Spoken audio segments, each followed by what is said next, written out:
first of all, it's great to see that you survived that shark attack. You're looking good. Like you. Yeah, well, half of the story is true. My wife was on a paddleboard with a friend about 7 months ago, and a big 12-footer came right at her about 30 yards off our beach. She thought it was a piece of seaweed ahead of her. She told me about it, and she saw the seaweed break loose, which of course it's not going to break loose, but it was like, and then she saw it spin and turn, and it had about 80 yards as it came to her, and she said, I've never seen one in real life except on television. She goes, but when you see it for real, you know. And it came by her about a foot off the side, and it was about a foot under the water.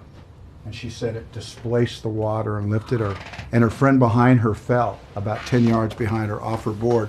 Had no idea the shark was coming, and she fell to that side of the board. And Christine went into shore and was just, really, really shaken. But it was right where we live. Oh my gosh, I didn't know. So that part of it was absolutely true. She told me about when I was in London making Criminal.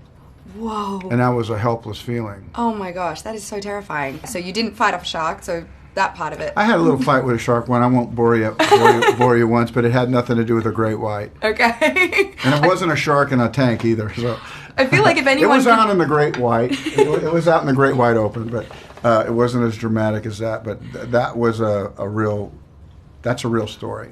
I feel like if anyone could take on a shark and survive, it would probably be you. In this film particularly, I mean, this guy seems indestructible. Yeah, he's a very resourceful guy, and when he realizes that the people that now have him don't actually care about him, you see his kind of prison instincts come out, matched with a CIA operative's abilities, and which ones he decides to use have way different results. What's going on in the world right now, this presidential election is something that I feel like could be turned into a movie. It's a made-for-TV situation. Are you following it all? I've seen it all. I've watched it all. Do you find it entertaining? I don't. No? No, I find it embarrassing a lot. I find it highly immature. And I think America is just...